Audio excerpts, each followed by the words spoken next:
What is it about hotels? When are they finally going to learn to trust us with their coat hangers? I'm in Italy, here working for Oxford University Press. 10 conferences in a row, that's 10 cities in 10 days. Today I'm in Catania in Sicily. Let me take you downstairs and show you this excellent view that we have from the hotel of Mount Etna. It's completely gone. It was there earlier, I promise. I've been giving a talk on the role of the teacher as a storyteller, and there's a certain question that we habitually ask our students for a very good reason, but I think it can be strengthened, and that's what this video is all about. This is probably not going to revolutionize your teaching or anything, but if you're interested in using story in the classroom, this is a really good mindset. And it all starts with a story from my own school days. This is a childhood memory. So I'm going to guess I was 5 years old, and every Monday morning we'd sit around our teacher, and this was called news. She would ask us, what did you do at the weekend? And for good teachers, we know instinctively that this is a valuable opportunity for authentic communication, to get to know your students, to express an interest in their lives. And there was one Monday morning I'd been particularly quiet, and my teacher said, Jamie, you've been particularly quiet. Tell us, what did you do at the weekend? And I thought about it and said, nothing. And she said, what? Are you a fish in a fishbowl? And I said, no. And she said, well, what did you do at the weekend? And I said, I played in the garden with my little sister.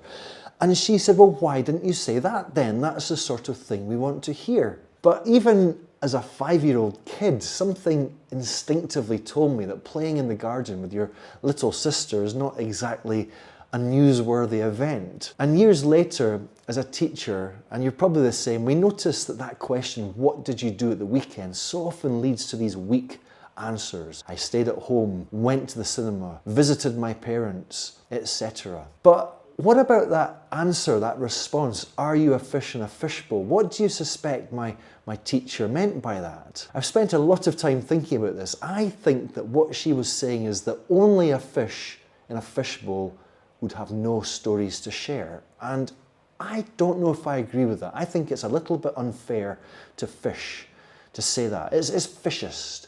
Fish most certainly have stories to tell. They might not be the most remarkable stories, but they're definitely worth sharing. They're definitely meaningful. They're definitely relatable, at least to other fish.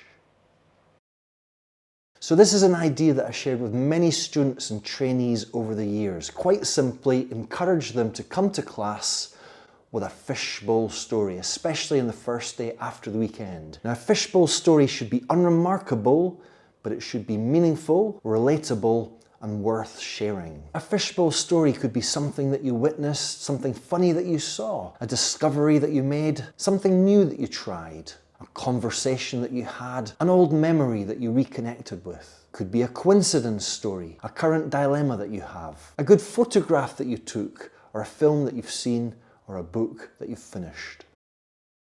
So on the day following the weekend, instead of asking your students what they did, encourage them to share their fishbowl stories. And you have to insist that no matter how uneventful their weekends were, everyone will have a fishbowl story to share. It's just a matter of recognizing it, and that is key. Now, we know what's going to happen next. You're going to be met with blank stares and silence. And this is why it's so important for the teacher to lead by example. Try to come to class with your own fishbowl story and use it to get the ball rolling. Demonstrate to your students what a fishbowl story is all about. Then turn the question back on them, see if they can identify one, but don't force it. If you're still met with silence and blank stares, then you can resort to the same old familiar question, what did you do at the weekend? But after a few weeks of this, who knows, someone might just have a fishbowl story to share.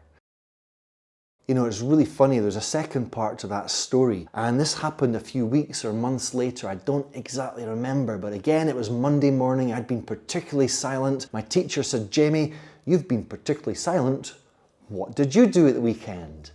And without any sort of pre-thought, I just started speaking, and I said, yeah, on Saturday, I went to the park with my mum and my little sister, and we saw a squirrel, and we chased it, and I caught it, and we've kept it as a pet.